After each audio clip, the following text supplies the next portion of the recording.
तो स्वागत है आप सभी का। आज के इस वीडियो में हम 2 पॉइंट्स को चेक करने की कोशिश करेंगे। एक, जो जुपिटर यानी कि गुरु को लगन के अंदर देखते हैं, वहाँ पे हम कई बार ये चीज़ों को मानते हैं कि वो अति शुभ अवस्थाओं में रिजल्ट्स करते हैं। एक इस पॉइंट को क्लियर करने की कोशिश करेंगे। दूसरा, जो मैंने पीछे एक वीडियो में समझाया था कि केतु के प्रभाव को कैसे देखना है, त्याग और साथ-साथ तपस्या को लेकर, तो वो इस कुंडली में कैसे दिखाई देते हैं। तो चलिए सबसे पहली बात करते हैं जुपिटर गुरुदेव की। एक कॉमन सी धारणा ये है कि यदि गुरु जो है वो लगन में बैठे हों तो वो सभी के सभी कष्टों का अंत करते हैं, दमन करते हैं। ठीक है, इस तथ्य में कोई गड़बड़ नहीं है, लेकिन इस तथ्य के साथ कुछ चीज़ें और इंक्लूडेड हैं। पहली चीज़, जब कभी भी गुरुदेव लगन में बैठे हों तो राशि कैसी है इसकी बात होती है। मित्र, शत्रु या न्यूट्रल। यहाँ पे अगर हम इस कुंडली के अंदर देखेंगे तो गुरुदेव जो है वो 11 नंबर की राशि में है। 11 नंबर की राशि बेसिकली 2 ग्रहों से रूल्ड मानी जाती है, एक राहु और एक शनि। शनि के साथ गुरु जो है वो न्यूट्रल रिलेशंस में रहते हैं। राहु के साथ भी कोई इतना ज़्यादा ट्रबल नहीं है, इवन दो राहु गुरु को उतना सपोर्ट नहीं करते।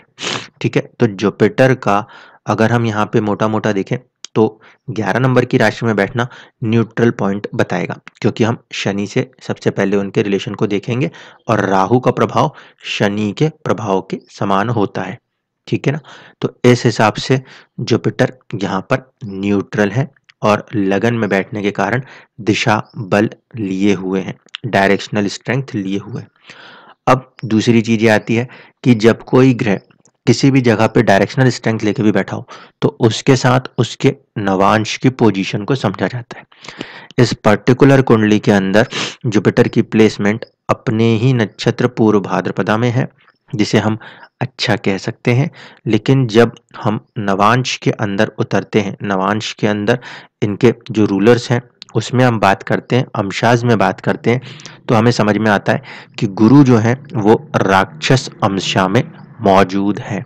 ठीक है, अब गुरु का राक्षस अंशा में होना नवांश के अंदर ये क्या करेगा, ये कहीं ना कहीं जुपिटर को थोड़ा सा डिस्टर्ब करेगा, थोड़ा सा वीक करेगा। क्यों करेगा? क्योंकि देव श्रेणी का ग्रह, देव श्रेणी का ग्रह होकर गुरु राक्षस अंशा में मौजूद है। तो ऐसे स्थितियां में चुनौती जो है वो नेचुरली कही जा सकती है। अब किन किन चीज़ों पे चुनौती होगी, ये सवाल उठते हैं।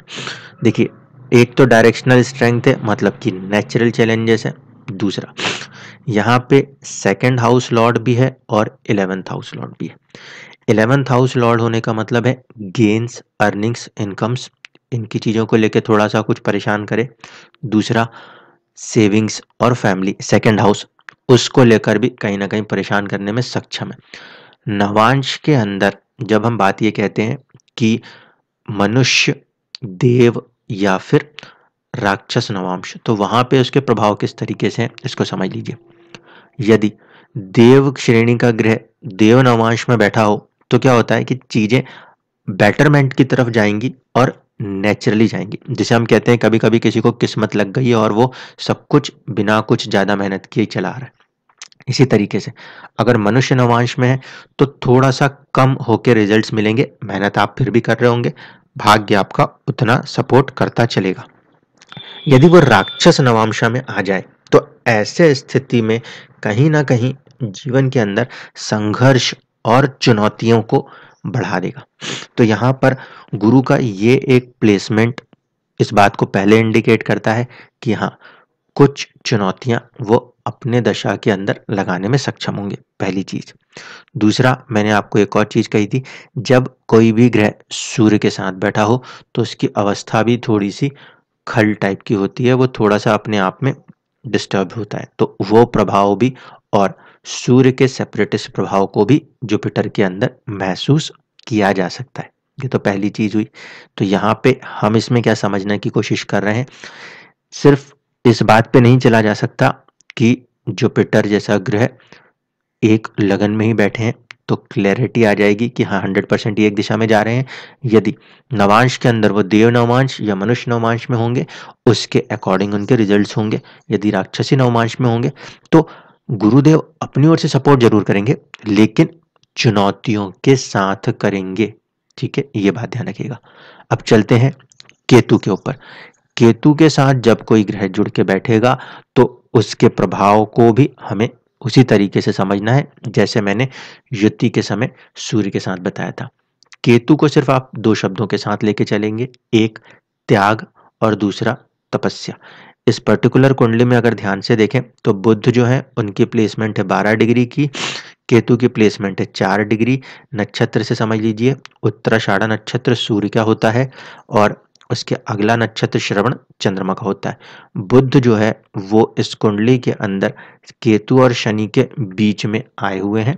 केतु सबसे पहले यदि किसी ग्रह से आमना सामना करेंगे तो अब वो बुध से करेंगे।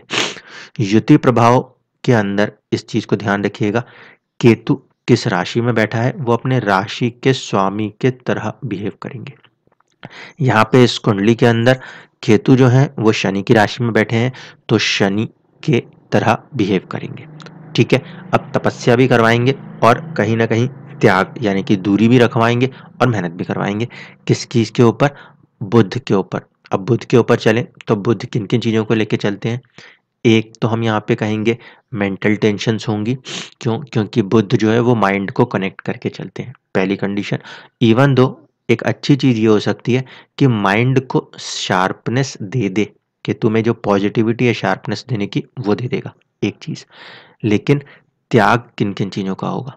तो यहाँ पर बुध जो है वो पंचम के स्वामी है और अष्टम के स्वामी है। जो पंचम है वो संतान, प्रेम, विद्या, इन चीजों को लेकर चलता है।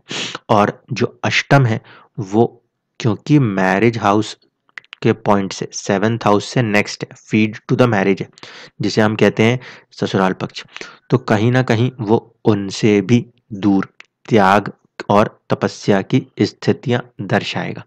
तो यहाँ पर ये जो बुध का केतु के साथ कनेक्ट होना है इसकी वजह से हम ये कह सकते हैं संतान से दूर रहना पड़ रहा हो, या फिर प्रॉपर्टी होती है सेकंड हाउस, लेकिन 8th हाउस भी अगर हम देखेंगे तो वो सेकंड है, किससे? हमारे पार्टनर से।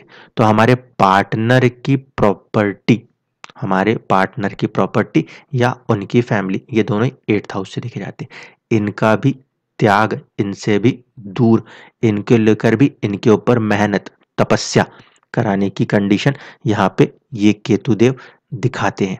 इसीलिए कहीं ना कहीं गुरु और गुरु से थोड़ा पहले राहु के दशा प्रभाव के अंदर ही, यानी कि गुरु की दशा आते आते तक संतान को बाधा और कुछ हद तक वेल्थ का लॉस भी देखने को मिला।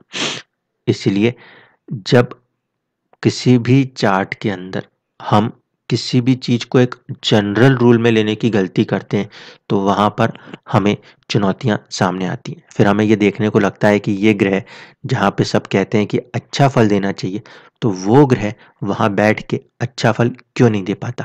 अब यहाँ पे यदि हम इन्हें तारे और बाकी चीजों से लेके कनेक्ट करने जाएंगे तो भी यहाँ पे कोई ऐसा नेगेटिव फैक्टर आपको नजर नहीं आएगा कि आप ये पकड़ सको इस कुंडली में ऐसा क्या हो रहा है। गुरु जो है वो अचीवमेंट का तारा है, यानी कि यहाँ पे जो गुरु की दशा है वो जीवन में कुछ प्राप्त करने की दशा है। तो उस लिहाज से तो वो उसकी प्लेसमेंट ठीक है, लेकिन लगन में बैठने के बाद, अच्छे भाव से एक स्वामित्व रखने के बाद क्यों ऐसी चुनौतियां आ रही हैं, इसका जब हम जवाब ढूंढने की कोशिश करते हैं तब हम नवांश को भूल नहीं सकते। इसे ध्यान रखिएगा, क्योंकि नवांश में आप लोग एक चीज लेके चलते हो कि ग्रह के पास उसकी इनर स्ट्रेंथ क्या है। तो उसकी इनर स्ट्रेंथ 3 ही शब्दों में डिफाइन है। पहला शब्द है देव नवांश, यानी कि नेचुरली चीजों का सॉर्ट आउट होना, इजीली सॉर्ट आउट होना। दूसरा होता है मनुष्य नवमांश, जहाँ पे थोड़ा सा मेहनत भी मांगेगा और थोड़ा सा किस्मत भी देगा। लेकिन उसी तरीके से जब वो राक्षसी नवमांश में होगा तो आपसे बहुत ज्यादा एफर्ट्स, बहुत ज्यादा मेहनत मांग कर अपने रिजल्ट्स को कन्वर्ट करने में सक्षम होगा। ये बात सिर्फ गुरु पे लागू नहीं होती, ये बात आपको सभी देव श्रेणी के ग्रहों पे लगानी है। एक असुरी प्रवृत्ति का ग्रह असुरी नवमांश में अपने आप को कंफर्टेबल रख सकता है, लेकिन एक देव श्रेणी का ग्रह असुरी नवमांश में उसके लिए बिल्कुल विपरीत परिस्थितियां खड़ी होती हैं और उसमें उसको चुनौतियों से निकलना पड़ता है। यहाँ पे जातिका के ऊपर एक्चुअल में पास्ट बर्थ से राहु की दशा भी प्रभाव दे रही है। इसकी वजह से जीवन के अंदर सडन अचानक से संघर्षों की मात्रा बढ़ी हुई है। इस बात से इनकार नहीं किया जा सकता। इसीलिए जब एक पर्टिकुलर चार्ट के अंदर हम किसी चीज़ों को कनेक्ट करते हैं तो वहाँ पे करंट दशाएं तो हमें को बिल्कुल समझ में आती हैं, लेकिन जब कभी भी कुछ बहुत ही सीरियस इम्प्लीकेशंस दिखाई दें, लाइफ के अंदर अजीब सी चुनौतियां महसूस हों, तो वहाँ पर हम पास्ट बर्थ से कनेक्टेड दशाओं को यूज़ करते हैं। ये इसलिए बोल रहा हूँ क्योंकि आप में से किसी एक जातक का ये प्रश्न था कि क्या हम पास्ट को देख सकते हैं। देखिए, पास्ट बर्थ रिग्रेशन अपने आप में एक अलग टेक्निक्स है, उतना डेप्थ में हमें जाने की कोई ज़रूरत नहीं होती। लेकिन जब कभी भी चार्ट्स के अंदर कुछ प्रॉब्लम्स की ग्रेविटी काफ़ी ज़्यादा बढ़ जाती हो, जहाँ पे आप चीज़ों को ना समझ पा रहे हो, तब जाकर ही हम पास्ट बर्थ से कनेक्ट करते हैं, क्योंकि हमारे पास एक चार्ट है, उस चार्ट के अकॉर्डिंग हम आपको चीज़ें बोल सकते हैं। अब ये चीज़ पास्ट में जाके तो आप कनेक्ट कर ही नहीं पाओगे। वो पास्ट कनेक्ट आप तब करते हो जब आप एक्चुअल किसी रिग्रेशन में हो, वरना तो यहाँ से हम सिर्फ चीज़ें देख रहे हैं और आपको बता रहे हैं। जब आप एक्चुअल में कभी भी पास्ट बर्थ की कंडीशंस को चार्ट्स में रीड करने जाएंगे तो it's just like a fantasies. क्योंकि माइंड के अंदर जो कुछ चल रहा है उसे बताया जा रहा है। एक्चुअल वो जब रिग्रेशन होता है, जब वो व्यक्ति खुद, जैसे नार्को टेस्ट होता है वहाँ पे वो खुद बोलता है, वैसे ही रिग्रेशन में व्यक्ति खुद अपने पास्ट को बताता है, तो वहाँ पे आप चीज़ों को 100% क्लियरिटी के साथ देख सकते हो। लेकिन चार्ट्स के अंदर उसको एक काइंड ऑफ ऑब्जर्वेशन और पर्सनल इंट्यूशन पे देखा जाता है, और personal intuitions person to person vary हो सकती है। इसीलिए जब कभी भी वो इस तरीके का सवाल उठे कि क्या पास्ट बर्थ को देखा जा सकता है, तो हाँ देखा जा सकता है, लेकिन तभी देखिए जहाँ पर कि उसकी ज़रूरत है, अन्यथा उसे खोजने जाएंगे बेवजह परेशान होते रहेंगे। इसलिए उन चीज़ों को अवॉइड करना चाहिए। धन्यवाद।